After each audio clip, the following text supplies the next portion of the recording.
Jamaica, a land known around the world for its beauty, its music, its athletes, and its spirit. An island of contrast, where paradise and hardship live side by side. But behind the beaches and the songs lies a deeper story, one shaped by centuries of struggle, and one that continues to echo in the violence and the fight for peace today. To understand the roots of violence in Jamaica, we must go back to a time when this island was not yet free. For more than 300 years, Jamaica was a colony, first Spanish, then British. A land whose wealth was built on the backs of enslaved Africans brought across the Atlantic in chains. On the plantations, brutality was the law. Enslaved men, women, and children endured endless labor under the threat of the whip. Violence was not the exception, it was the system. Yet resistance was never absent. From the earliest days, enslaved Africans fought back. Many fled into the mountains, forming communities known as the Maroons. There, they built new lives and waged guerrilla warfare against colonial forces. Their courage left an indelible mark on Jamaica's history. In 1739, the British signed peace treaties with the Maroons, and extraordinary recognition of their strength. But for most enslaved people, freedom was still more than a century away. Finally, in 1834, emancipation came. A moment of triumph, yet also of compromise. Former slaves were legally free, but bound by poverty, denied land, and trapped in new forms of exploitation. Violence shifted from chains and whips to the structural inequalities of a society built on division. The colonial government preserved the old order. A small white elite held land and wealth. A growing brown and mixed-race middle class fought for opportunity. The majority black Jamaicans were left struggling in rural poverty. These divides laid the groundwork for the tensions that still ripple through Jamaica today. In Kingston and other towns, poverty drove many into overcrowded tenements. Violence often erupted in these spaces is not random, but rooted in survival, in scarcity, and in neglect. As the 20th century progressed, voices of change rose. Among them, Marcus Garvey, Jamaica's prophet of black pride. His call for dignity and self-reliance ignited hope. But Garvey's message also revealed the frustrations of a people who felt denied their rightful place in society. Garvey planted seeds that would inspire generations not only in Jamaica, but across the world. His legacy of empowerment would echo in the fight against injustice and violence. On August 6, 1962, Jamaica became independent. It was a moment of celebration, songs of freedom, hopes for prosperity, and dreams of unity. But independence brought new challenges. Rural poverty drove thousands into Kingston's growing ghettos. Unemployment soared. The promises of independence often felt like illusions. In these urban landscapes, frustration grew. With scarce opportunities, communities became vulnerable to political manipulation, corruption, and crime. The old divisions of class and race were replaced by new divides between rich and poor. Uptown and downtown, the powerful and the powerless. The roots of Jamaica's violence stretched deep into the legacy of slavery, the inequalities of colonial rule, and the disappointments of independence. By the late 1960s, these tensions would erupt into a new kind of conflict. Politics would weaponize poverty. Communities would be turned into battlegrounds. And Jamaica would enter one of the bloodiest decades in its history. The 1970s, Jamaica is less than a decade into independence. A new nation is searching for its identity. But instead of unity, the young democracy descends into political warfare. The battleground. The streets of Kingston. The weapon of choice. The gun. Two great parties vied for power. The People's National Party, the PNP, led by Michael Manley, and the Jamaica Labour Party, the JLP, led by Edward Sega. Their visions for Jamaica were different, but their methods became dangerously similar. Both saw votes not just as numbers, but as territory to be controlled. Communities became political strongholds known as garrisons. In Kingston, neighborhoods were carved into red and green P, NP, or JLP. Each side armed their supporters, creating militias of young men ready to defend turf and intimidate rivals. The promise of jobs, housing, and protection was exchanged for loyalty, and the price of disloyalty was often death. The violence in Jamaica did not unfold in isolation. The world was in the grip of the Cold War. Michael Manley's PNP embraced democratic socialism and built close ties with Cuba. The United States, fearful of another communist foothold in the Caribbean, viewed Jamaica with suspicion. Soon, money and weapons flowed in each side, fueled not only by local politics but by global power struggles. Assault rifles, machine guns, and explosives turned poor neighborhoods into war zones. The gun became the currency of politics, and communities paid the price. Tivoli Gardens, Rima Jungle, Matthews Lane. These names became synonymous with violence. But they were more than just neighborhoods. They were garrisons, fortified communities loyal to one party or another. At the heart of each garrison stood a Don. The Don was part protector, part enforcer. He controlled the guns, distributed favors, and ensured loyalty to the political leader who armed him.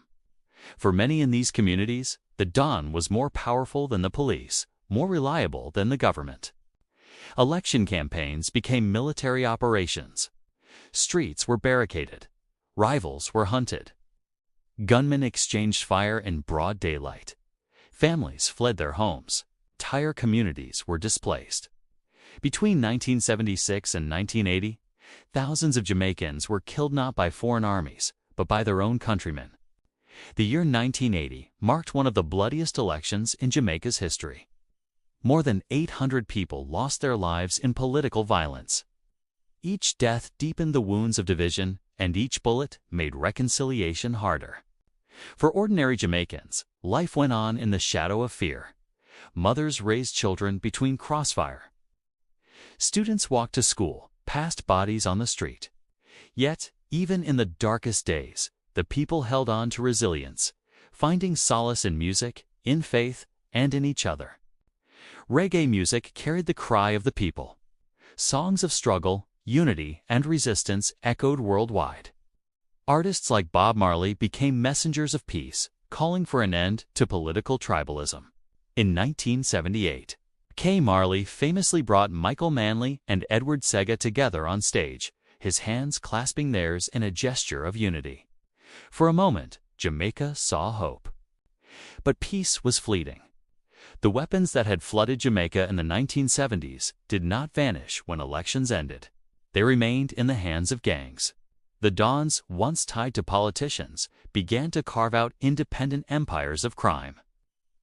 The seeds of political violence grew into something even more dangerous: the rise of organized crime and the drug trade. The 1970s left Jamaica scarred. Politics had armed the streets, and violence had become a way of life. As the 1980s dawned, a new force emerged that would transform the island yet again: cocaine, guns, and the rise of powerful gangs. The struggle for peace was about to become even more complex. Kingston, early 1980s. The 1980s brought a new chapter in Jamaica's struggle with violence. The scars of political warfare were still fresh, but now another force descended on the island. It came from across the Caribbean: sea white powder worth its weight in gold. Cocaine. Colombia's cocaine cartels turned Jamaica into a key transshipment hub. From the jungles of South America to the streets of Miami and New York, drugs flowed through Jamaica's shores. With them came unimaginable profits and a new wave of violence. Local gangs who had once fought for politicians now fought for control of the drug trade. The gun remained their weapon, but now the stakes were higher and the money was bigger. Through the 1970s, Dons served politicians. But by the 1980s, many broke free from those ties, becoming independent powers.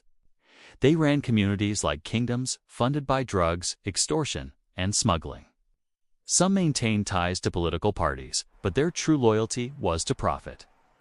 The Don became both benefactor and executioner. He could pay a child's school fees or order a man's death. Too many, the state was distant and ineffective. But the Don, He was present, offering security, opportunity, and punishment. For some, this was order. For others, it was a prison. Alongside cocaine came more weapons. High-powered rifles, once smuggled in for political clashes, were now tools of the drug trade. Jamaica, a small island nation, became one of the most heavily armed societies in the Caribbean. With each shipment, communities became more militarized. Gunmen defended corners like soldiers in a battlefield. Shootouts became routine, and children grew up knowing the sound of an AK-47 as well as they knew the beat of a drum. Jamaica's violence did not stay on the island. In the 1980s, Jamaican posses organized gangs tied to dons back home spread to cities in the United States, Canada, and the United Kingdom. They dominated the crack cocaine trade in places like Miami, New York, and Toronto. Their reputation for ruthlessness was feared by rivals and law enforcement alike. The most infamous of these was the Shower Posse, based in Tivoli Gardens. Their name came from their willingness to shower enemies with bullets. Led by powerful dons, the posse became an international force, linking street corners in Kingston to drug markets abroad. Violence was exported, and the world took notice. But while the money flowed to a few, the cost to Jamaica was staggering. Murder rates soared. Families were torn apart. Children were recruited as lookouts and gunmen. Communities became war zones where trust was scarce and fear was constant. Schools struggled as violence crept into daily life. Hospitals overflowed with gunshot victims. The justice system strained under corruption and intimidation. For the ordinary Jamaican, peace felt further away than ever. Yet, even in the darkest days, Jamaicans resisted. Churches sheltered the vulnerable. Mothers formed peace groups, demanding safety for their children. Musicians used their voices to call for unity. Songs like Peace Treaty and Gunmen Don't Shoot echoed through ghettos, pleading for an end to bloodshed. Reggae and dancehall became both reflections of violence and instruments of protest. They told the truth of the streets, but also dreamed of something better. The 1980s and 1990s cemented Jamaica's dual image. To tourists, it was still paradise. Turquoise waters, smiling faces, Irie vibes. But in the international press, Jamaica was branded as one of the murder capitals of the world. Violence became part of its global identity, a burden carried by its people. Every shot fired leaves more than a body on the ground. It leaves scars in families, in communities, in the nation itself. In Jamaica, violence is not just counted in death tolls. 'Tis measured in broken homes, empty classrooms, hospital wards overflowing, and an economy held hostage by fear. This is the true cost of violence. Jamaica's murder rate has long ranked among the highest in the world. Each year, hundreds, sometimes more than 1,000 lives are taken. Behind every statistic is a family shattered, a mother without a son, a child without a father, a community robbed of its future. Funerals become routine, grief a way of life. In some neighborhoods, children grow up attending more burials than birthdays. Trauma seeps into daily existence, shaping how people live, how they dream, how they trust. Violence breeds fear, and fear breeds walls, literal and invisible. Communities once bound by unity fracture under suspicion. Neighbors become cautious of each other. Outsiders are seen as threats. The social fabric weakens, thread by thread. For children, violence is a daily reality. Some witness shootings on their way to school.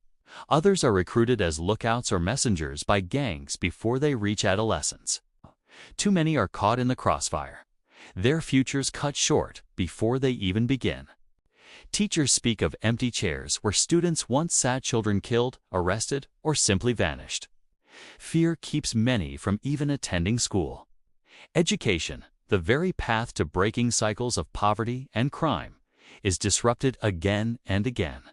Yet, resilience is powerful. Across Jamaica, teachers, community leaders, and parents fight tirelessly to protect their children, to give them safe spaces, to teach them that peace is possible. In hospitals, the toll of violence is visible every day. Gunshot wounds, stabbings, trauma injuries fill emergency wards. Medical staff work around the clock, often with limited resources, treating the endless flow of victims. Every bullet that enters a body leaves scars that linger long after the wound closes. Physical disabilities, chronic pain, lifelong trauma. Families bear the weight, and the healthcare system strains under the constant demand. Violence is not only a human tragedy, 'tis an economic burden. Jamaica loses billions each year to crime through lost productivity, healthcare costs, security expenses, and the damage to its international reputation.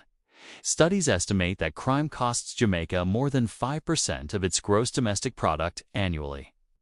For a small island nation, this is devastating. Money that could build schools, hospitals, and infrastructure is instead diverted to policing, prisons, and funerals. Tourism Jamaica's lifeblood suffers from headlines branding the island as dangerous. While many visitors never see the violence, the image shapes decisions, costing jobs and opportunities. The most overlooked cost of violence is invisible: the toll on the mind. Generations have grown up with trauma as a constant companion. Anxiety, depression, and post-traumatic stress are widespread, but mental health services remain scarce. Still, Jamaicans find ways to heal. Through church, through music, through community support, people confront the pain. But the scars remain, passed silently from one generation to the next.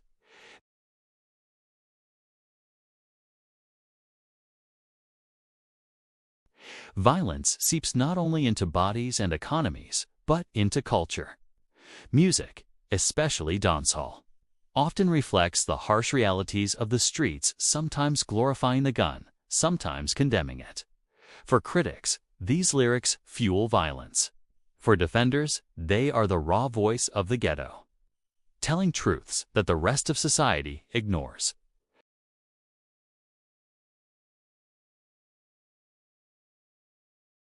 In every verse lies both a cry of pain and a mirror held up to society. The culture does not create violence, but it cannot escape its influence.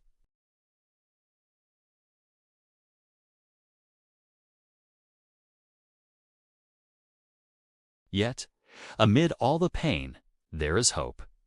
Communities scarred by violence continue to rise. Parents fight for their children. Teachers light the flame of education. Activists demand peace. The resilience of Jamaicans cannot be measured in dollars or statistics. It lives in their spirit, in the refusal to surrender to despair.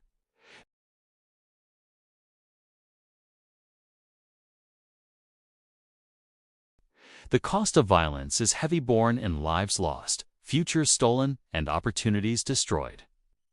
But Jamaica's story is not only about tragedy, it is also about resistance. For in the midst of suffering, movements for peace have always emerged.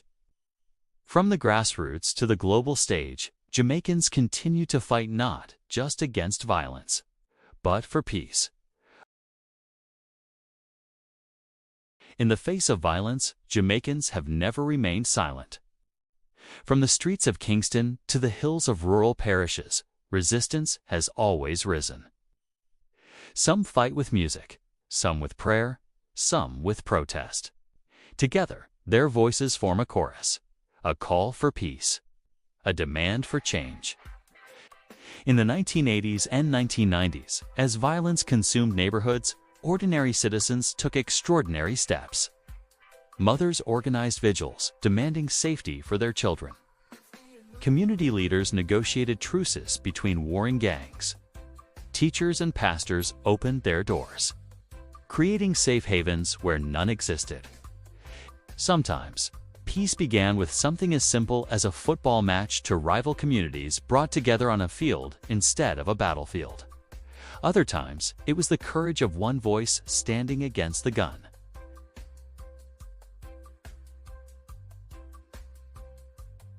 The Rastafari movement, long misunderstood and marginalized, became a powerful voice for unity and peace, with messages of love, justice, and resistance against oppression.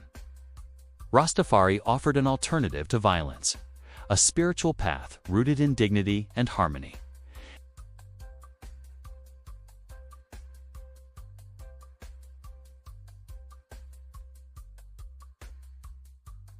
In 1978, at the One Love Peace concert, Bob Marley clasped the hands of Prime Minister Michael Manley and opposition leader Edward Sega. In that moment, under the glow of stage lights, the world witnessed a symbol of what Jamaica longed for: unity, even if fragile.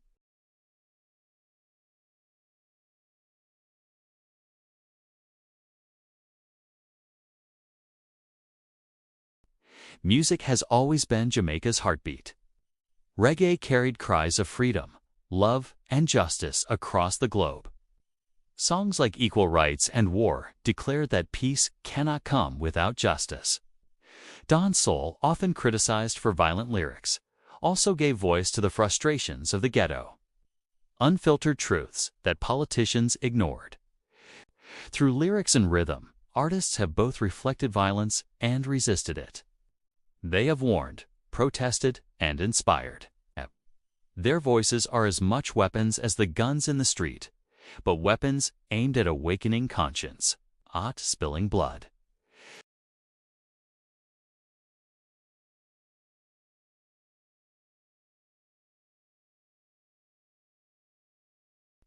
Throughout Jamaica's struggle, women have stood as pillars of peace. Mothers who lost children to gunfire became advocates for change. Women's groups organized counseling, community mediation, and campaigns for gun control. In a fight dominated by men with guns, women's voices reminded the nation that the greatest weapon is love.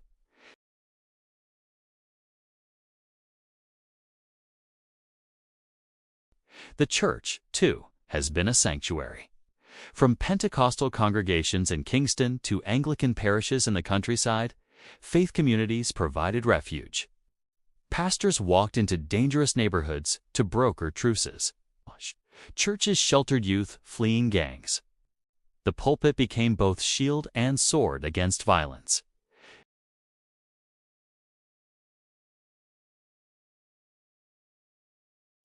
Though their success was not always lasting, these acts of courage carried weight. They proved that peace required more than police or prisons. It required trust, compassion, and courage from within the community. By the 1990s and early 2000s, international organizations joined the struggle. NGOs worked with communities to reduce violence, offering mediation, job training, and education. The Peace Management Initiative, launched in 2002, negotiated ceasefires between gangs, proving that dialogue could save lives where bullets could not. These initiatives faced challenges: funding shortages, resistance from entrenched powers, mistrust from the streets. Yet, they showed the world that Jamaica was not defined by violence alone. It was also defined by the courage of its people to fight for peace. Jamaicans abroad also played their part. The diaspora spread across Britain, North America, and beyond, organized campaigns, raised funds, and brought international attention to Jamaica's plight. From reggae festivals in London to community meetings in Brooklyn, the call for peace crossed oceans. Resistance is not only marches and speeches. 'Tis in every mother who refuses to surrender her child to violence, in every teacher who keeps a classroom open against the odds, in every artist who sings of love when surrounded by hate, in every youth who chooses peace when offered a gun. This is the spirit of resistance. This is Jamaica's quiet revolution. But peace has always walked a fragile path. For even as communities fought for unity, the state fought its own war. Police, soldiers, governments saw, claimed to be protectors. Yet for many Jamaicans, the line between protection and oppression blurred. The struggle for peace was not only against gangs, but also against the violence of the state itself. When violence explodes in the streets, the state must answer. In Jamaica, that answer has often come in the form of the gun, the police, the army, the might of the state.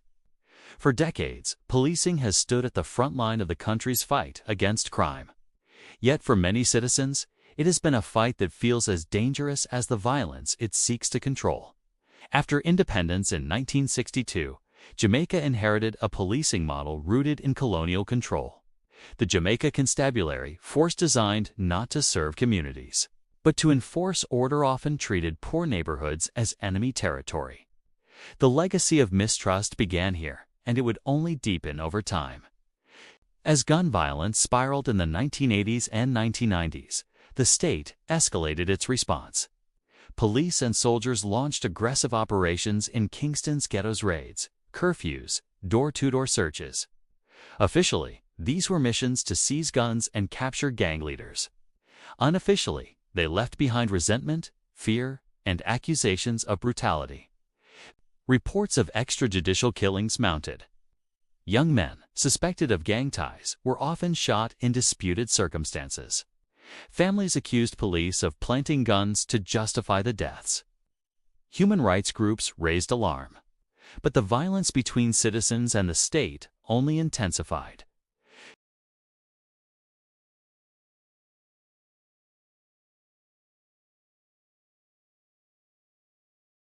In many inner-city communities, local dons, the gang leaders, wielded more authority than the police. They provided jobs, settled disputes, and even distributed food. For residents, calling the don felt safer than calling the law. This parallel power structure left the police not as protectors, but as outsiders, often viewed with hostility. In the 1980s and 1990s, Jamaica became a transit point in the cocaine trade. Under pressure from the United States, the government intensified its war on drugs. Police and military operations grew larger, more violent, and more frequent. International aid poured into security forces, guns, vehicles, training. But community trust remained absent.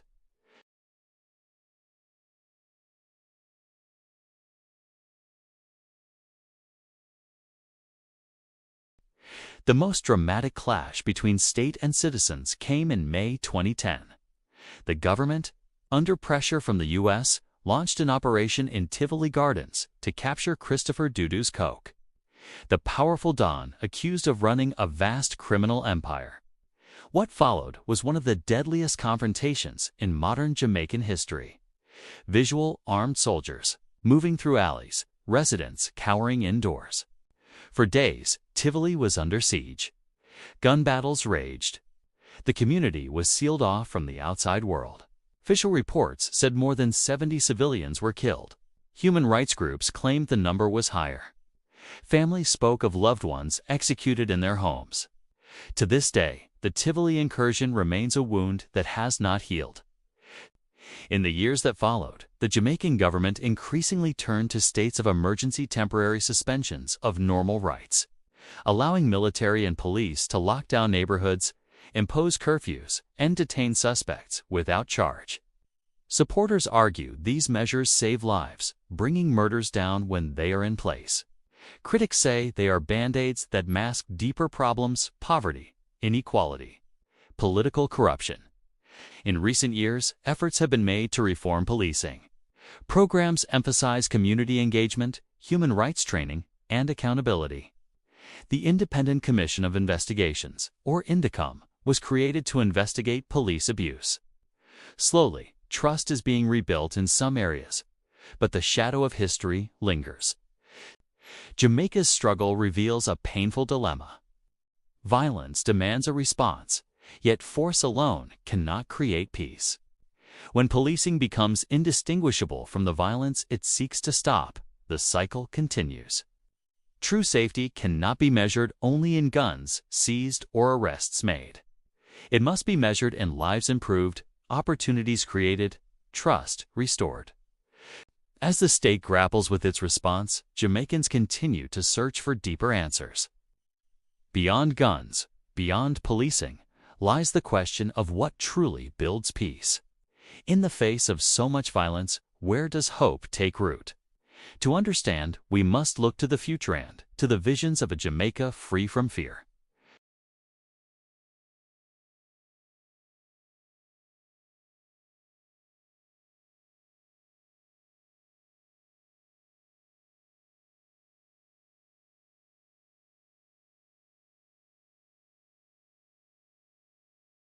After decades of violence, after lives lost and futures stolen, Jamaicans still rise each morning with hope. The dream of peace has never died. It is woven into the prayers of mothers, the lyrics of musicians, the visions of youth. This final chapter is not only about struggle, but about possibility, what peace could look like, and the road that may lead there. More than half of Jamaica's population is under 30 years old. For them, the fight is not only against violence, but for opportunity. Education, technology, and entrepreneurship are their weapons. Across the island, young leaders are creating startups, art collectives, and peace initiatives, determined to carve out a future beyond the gun. They are building communities not with zinc fences and barricades, but with ideas, talent, and innovation. For them, peace is not only the absence of war, it is the presence of opportunity. Jamaica's economy is central to its peace. Poverty, unemployment, and lack of opportunity fuel the cycle of violence. Breaking it requires jobs, growth, and fairness.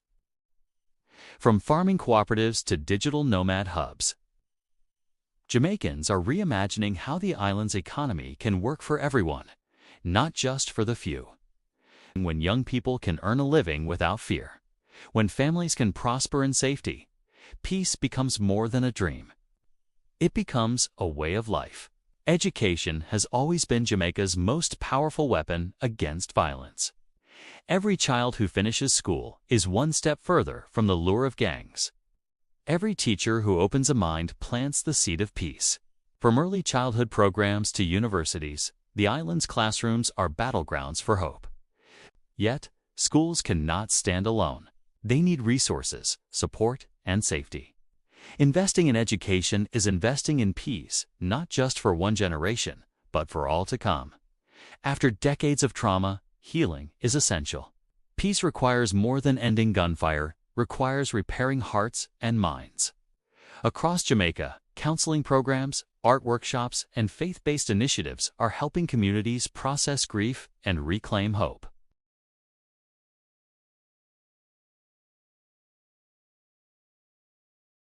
Healing is slow, but it is possible. And with healing comes resilience, the strength to break cycles of violence and build something new. Visual. Reggae festivals with peace banners, dancehall artists performing songs of unity, crowds waving lighters in the night. Music, Jamaica's gift to the world, remains at the heart of peace building. Reggae has always preached love, unity, and justice. Dancehall, too, is evolving artists using their platforms to inspire rather than divide. From Marley to modern voices, music continues to remind Jamaicans that peace is not just possible, but essential.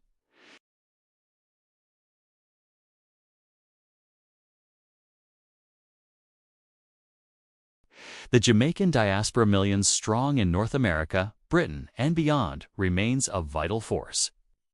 Through remittances, activism, and advocacy, they contribute to peace at home. They bring global attention to Jamaica's struggles, but also to its resilience, talent, and creativity.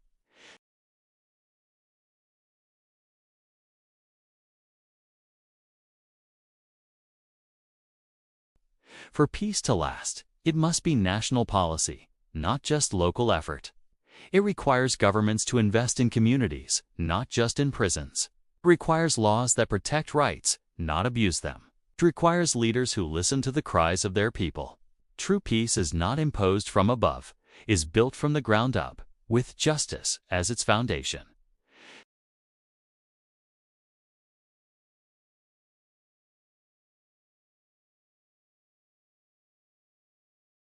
Despite its struggles, Jamaica remains a land of resilience and beauty. Its people have faced violence with courage, despair with creativity, and injustice with defiance. The same spirit that created reggae, sprint champions, and global cultural icons will guide the fight for peace. Peace is not a dream deferred. It is a vision alive in the hearts of millions of Jamaicans. A vision of communities where children play freely, where opportunity replaces fear, where love and justice triumph over violence.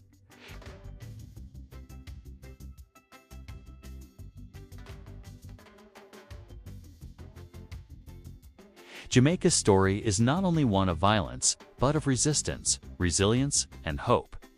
The road ahead is long, and the struggle is far from over. But with each act of courage, each step toward justice, each vision of peace, Jamaicans are writing a new chapter. A chapter where the island, known for its struggles, becomes known above all for its peace. One love, one Jamaica.